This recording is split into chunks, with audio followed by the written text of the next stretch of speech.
எல்லாருக்கும் வணக்கம். நம்ம இந்தியாவை பொறுத்த வரைக்கும் இந்த பொது இடங்கள்ல, வெட்ட வெளிகள்ல, இந்த ரயில்வே ஸ்டேஷன் வாசலா இருக்கட்டும், இல்ல பஸ் ஸ்டாண்ட் வாசலா இருக்கட்டும், அவசரத்துக்கு ரொம்ப குறிப்பா ஆண்கள் வந்து இந்த சிறுநீர் கழிக்கிறதுங்கிறது இன்னைக்கு தவிர்க்க முடியாத ஒரு விஷயம் ஆயிடுச்சு. அப்படி மகாராஷ்டிரால ஒரு ரயில்வே ஸ்டேஷன் வாசல்ல சிறுநீர் கழித்த ஒரு 27 வயது இளைஞருக்கு கொடுக்கப்பட்ட தண்டனை, அது அரசாங்கத்தால கொடுக்கப்பட்ட தண்டனைன்னு கேட்டா கிடையாது, பொதுமக்களால கொடுக்கப்பட்ட தண்டனை. இறுதியில அவர் வந்து இந்த உலகத்தை விட்டா போயிட்டார். அதாவது தன்னை தானே மாய்த்து கொண்டு தற்கொலை செய்துக்கிட்டார் அப்படின்னு சொல்லலாம். ஒரு மிகப்பெரிய சம்பவமா இன்னைக்கு இந்தியால காட்டுத்தீயா பரவிட்டு இருக்கு. அது என்ன சம்பவம் நடந்தது அப்படிங்கறத தெளிவாகவும் சுருக்கமாகவும் இந்த வீடியோல பாத்துக்கலாம். நம்ம சேனலுக்கு நீங்க புதுசுனா சேனலை சப்ஸ்கிரைப் பண்ணிக்கோங்க. இப்போ வாங்க வீடியோக்குள்ள போலாம். நம்ம இந்தியாவில மகாராஷ்டிரால சத்ரபதி சம்பாஜி நகர் அப்படிங்கிற ஒரு ஏரியால இருக்கிற ஒரு ரயில்வே ஸ்டேஷன். அந்த ரயில்வே ஸ்டேஷன் வாசல்ல வெளியில, அதாவது சொல்லப்போனா ஒரு பொது இடம் அப்படின்னு கூட சொல்லலாம், அங்க மகேஷ் ஆதி அப்படின்னு சொல்லக்கூடிய 27 வயது மதிக்கத்தக்க ஒரு இளைஞரும் அவருடைய நண்பரும் அவசரத்துக்கு என்ன பண்ணிட்டாங்கன்னா சிறுநீர் கழிச்சிட்டாங்க. அதாவது யூரின் போயிட்டாங்க. அந்த சமயத்துல ஒரு சிறுநீர் கழிக்கிறத பார்த்த ஒரு 3 பேர் என்ன பண்ணிட்டாங்கன்னா அது வந்து வீடியோவா எடுத்துட்டாங்க. வீடியோ எடுத்தது மட்டும் இல்லாம இந்த சமூக வலைத்தளங்கள், சோசியல் மீடியான்னு சொல்றாங்க, பேஸ்புக், இன்ஸ்டாகிராம், ட்விட்டர், யூடியூப்னு எல்லா சமூக வலைத்தளத்திலும் உங்களுக்கு லைக்ஸ் வாங்கணும், வீடியோ வந்து நல்லா ரீச் ஆகணும் அப்படிங்கிறதுக்காக இவங்க தங்களை நல்லவங்களாக காட்டிக்கிற மாதிரி இந்த மாதிரி 2 இளைஞர்கள் பாருங்க பொது இடத்துல வந்து சிறுநீர் கழிச்சிருக்காங்க, அது எவ்வளவு பெரிய தப்பு, இவங்களாலதான் இந்தியாவுக்கு கெட்ட பெயர், இந்தியர்களுக்கு வந்து சோசியல் சென்ஸ் இல்ல அப்படின்னு சொல்லி இன்னைக்கு பல நாடுகள் நம்மளை பத்தி பேசுறாங்கன்னா அந்த சோசியல் சென்ஸ் இந்த மாதிரி ஆட்களுக்கு இல்லாதனாலதான் ஒட்டுமொத்த இந்தியர்களுமே பாதிக்கப்படுறோம் அப்படிங்கிற மாதிரி சொல்லி ஒரு வீடியோ வந்து பரவி விட்டாங்க. இந்த வீடியோ வந்து அக்டோபர் 30 இப்ப எடுத்திருந்திருக்காங்க. எடுத்து பாத்தீங்கன்னா ஒரு 10 நாள் வரைக்கும் அது பெரிய அளவுக்கு ரீச் ஆகல. அதை சில பேர் ஷேர் பண்ணி என்னாச்சு அப்படின்னு கேட்டீங்கன்னா ஒட்டுமொத்த மகாராஷ்டிரா முழுக்க இவங்களுடைய வீடியோ பரப்பப்பட்டிருக்கு. எப்படி அப்படின்னு கேட்டீங்கன்னா அவங்க சிறுநீர் கழிச்சிட்டு இருக்கும் போது அவங்களுக்கே தெரியாம வீடியோ எடுத்திருக்காங்க. மறுபடியும் அவங்க திரும்பி பார்த்தப்ப இவங்க 2 பேரும் தான் அப்படின்னு சொல்லி அவங்களுடைய முகத்தை வந்து பக்காவா நல்லா எக்ஸ்போஸ் பண்ணி அந்த வீடியோ எடுத்திருக்காங்க.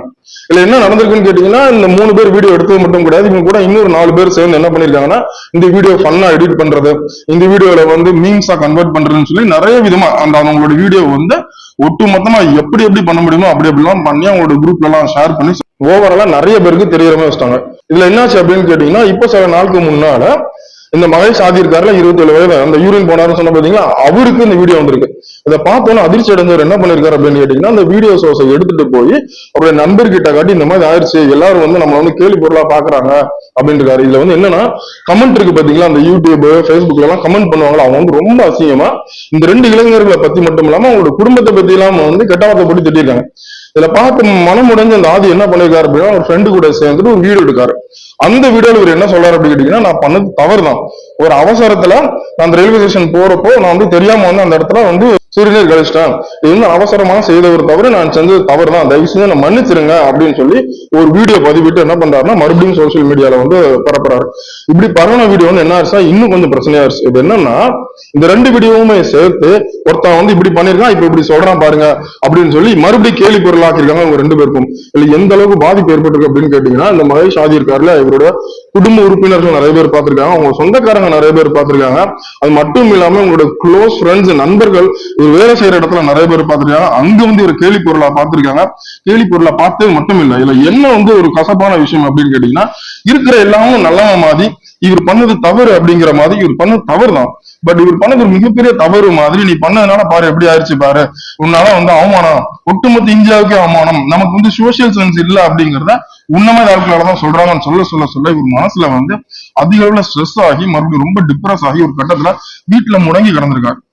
இது வந்து பார்த்த குடும்ப உறுப்பினர்கள் என்ன பண்ணிருக்காங்க அப்படின்னு கேட்டீங்கன்னா சம்பந்தப்பட்ட சில பீப்புள் சொல்லி அட்லீஸ்ட் அந்த வீடியோ டெலிட் ஆகுது பண்ணுங்க, எடுத்துருங்க, ஏதோ தெரியாம என் பையன் பண்ணிட்டான் அப்படின்னா அவருடைய பெற்றோர்கள் கூட சொல்லியிருக்காங்க. ஆனாலும் அந்த வீடியோ வந்து டெலிட்டே பண்ணலாம், மறுபடியும் சர்க்குலேட் ஆயிருக்கு. இதுல என்ன ஆயிடுச்சு அப்படின்னு கேட்டீங்கன்னா இவரோட பெயரை வந்து எப்படி டேமேஜ் பண்ண முடியுமோ, இவரை எப்படி திட்டி தீர்க்க முடியுமோ அப்படி திட்டி தீர்த்து ஒரு ஒட்டு மொத்தமா அந்த உலகத்துல இருக்கவே லாய்க்கில்லாத ஆளு அப்படிங்கிற மாதிரி காட்டிட்டாங்க சோசியல் மீடியால. இதை பார்த்த மகேஷ்க்கு வந்து என்ன பண்றதுன்னு தெரியல. இப்ப மகேஷ் ஆதி ஒரு டைம் என்ன பண்றாரு அப்படின்னு கேட்டீங்கன்னா சில 2-3 நாட்களுக்கு முன்னால தன்னோட வீட்டுல இருந்து கிட்டத்தட்ட ஒரு 6-6:30 மணிக்கு வந்து விடிய காலம் வெளியே கிளம்பி போறேன் அப்படின்னு சொல்லி கிளம்பி போயிருக்காரு. அவருடைய ஊர்ல இருக்கிற ஒரு கிணற்றுல தன்னுடைய கைகள் 2ஐயும் அவரே கட்டிட்டு அவருடைய போன், அது மட்டும் இல்லாம அவருடைய பர்ஸை மட்டும் எடுத்து அந்த கிணத்துக்கு வெளியே வச்சுட்டு அந்த கிணத்துக்குள்ள விழுந்து தற்கொலை பண்ணியிருக்காரு. இரவு நேரம் ரொம்ப நேரம் ஆகியும் இவரை காணல அப்படின்னு சொல்லி பெற்றோர்கள் வந்து தேடி இருக்காங்க, உறவினர்கள் வந்து தேடி இருக்காங்க. போலீஸ்ல கம்ப்ளைண்ட் கொடுக்கும்போது தேடி பார்க்கும்போது தான் தெரிஞ்சிருக்கு இவரோட பர்ஸும் இவரோட போனும் ஒரு கிணத்துக்கு மேல இருந்ததுனால இவர் கிணத்துல குதிச்சிருக்கலாம் அப்படின்னு சொல்லி சர்ச் பண்ணி பார்க்கும்போது கைகள் கட்டப்பட்ட நிலையில மரணம் அடைஞ்சு அந்த கிணத்துல இவரை பிணமாக மீட்டிருக்காங்க. இல்ல என்ன ஆச்சு அப்படின்னு கேட்டீங்கன்னா, இவரை மீட்டதுக்கு அப்புறம் இவங்க ஃபேமிலி மெம்பர்ஸ் எல்லாம் சேர்ந்து ஒரு எஃப்ஐஆர் ஃபைல் பண்றாங்க. அதுல என்ன சொல்லியிருக்காங்கன்னா, என்னோட மகன் வந்து ரொம்ப டிப்ரெஷன் ஸ்டேட்டுக்கு போயிருந்திருக்கான்.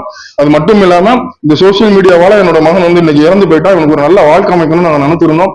எங்களுக்காக சம்பாதிச்சு கொடுத்திருந்த பையன் இன்னைக்கு எங்க கூட இல்ல, இதுக்கு கண்டிப்பா ஆக்ஷன் எடுக்கணும்னு சொல்லியிருக்காங்க. இதன்படி போலீஸ் என்ன பண்ணிருக்காங்க அப்படின்னு கேட்டீங்கன்னா, இமீடியட்டா ஒரு எஃப்ஐஆர் ஃபைல் பண்ணது மட்டும் இல்லாம பிஎன்எஸ் செக்ஷன் 108 படி, அதாவது இந்த செக்ஷன் என்னன்னு அப்படின்னு கேட்டீங்கன்னா, தற்கொலைக்கு தூண்டுதல் அப்படின்னு சொல்லுவாங்க. இதன்படி ஒரு 7 பேர் அந்த வீடியோ எடுத்து அந்த வீடியோ எல்லாம் எடிட் பண்ணி சோசியல் மீடியால வந்து சர்க்குலேட் பண்ணாங்களே, அந்த 7 பேருமே கைது பண்ணிருக்காங்க. இந்த 7 பேரை கைது பண்ணது மட்டும் இல்லாம அந்த டிஸ்ட்ரிக்ட் போலீஸ் கமிஷனர் என்ன சொல்லியிருக்காரு அப்படின்னு கேட்டீங்கன்னா, ஒரு வீடியோ பதிவிட்டு இது வந்து சட்டப்படி குற்றம். ஆக்சுவலா இவங்க 7 பேரும் சேர்ந்து ஒரு கொலை தான் பண்ணிருக்காங்க. இது கொலை சம்பந்தப்பட்ட ஒரு விஷயம் தான். இது வந்து தற்கொலைக்கு தூண்டினதையும் தாண்டி இது ஒரு கொலை மாதிரி தான் அப்படிங்கிற மாதிரியும் சொல்லியிருக்காங்க. சோ எல்லாருக்கும் ஒரு அவேர்னஸ் என்ன சொல்லியிருக்காங்க அப்படின்னு கேட்டீங்கன்னா, இந்த சோசியல் மீடியால யாரையோ வீடியோ எடுத்து நம்ம போடும்போது தயவு செஞ்சு ஒரு தடவைக்கு 2 தடவை தெரிஞ்சுதான் பண்ணணும்ன்றாங்க. இது இதோட நிற்கல. மகாராஷ்டிரால இன்னும் சில இடத்துல வந்து என்ன சொல்லியிருக்காங்கன்னா, சில இடத்துல பப்ளிக்ல வந்து பிராங்க் பண்றாங்க வீடியோ சேனலுக்காக. இது வந்து பப்ளிக் வந்து டிஸ்டர்பன்ஸா இருக்கு அப்படிங்கிற மாதிரி சொல்றாங்க. பப்ளிக்ல போய் தன்னோட வீடியோக்காக நம்ம செய்யற சில காரியங்கள் இந்த மாதிரி போய் முடியுது அப்படிங்கிறத நம்ம தெரிஞ்சுக்கணும். தயவு செஞ்சு யாருடைய கன்சென்ட்டும் இல்லாம அவங்களோட வீடியோ எடுத்து தயவு செஞ்சு இந்த மாதிரி சர்க்குலேட் பண்ணாதீங்க. நமக்கு நல்லாவே தெரியும், நார்த் இந்தியால வந்து மோஸ்ட்லி நம்மளோட சவுத் இந்தியாவோட இந்த மாதிரி விஷயங்கள் நிறைய நடக்குது. ஏன்னா எல்லா இடத்துல வந்து பாத்தீங்கன்னா இந்த பாக்கு போட்டு துப்புறது, வெத்தலை போட்டு துப்புறது, அந்த இடத்துல வந்துட்டு இந்த யூரினேஷன் போறதெல்லாம் வந்து சாதாரண ஒரு விஷயமா இருந்தது. பட் இது இன்னைக்கு இவ்வளவு பெரிய ஒரு விஷயமா மாறும் அப்படின்னு யாருமே எதிர்பார்க்கல. இதை பத்தி நீங்க என்ன நினைக்கிறீங்க அப்படிங்கிறத கமெண்ட்ல சொல்லுங்க. மறுபடியும் இன்னொரு வீடியோ நான் உங்களை சூப்பரா சந்திக்கிறேன். நன்றி, வணக்கம்.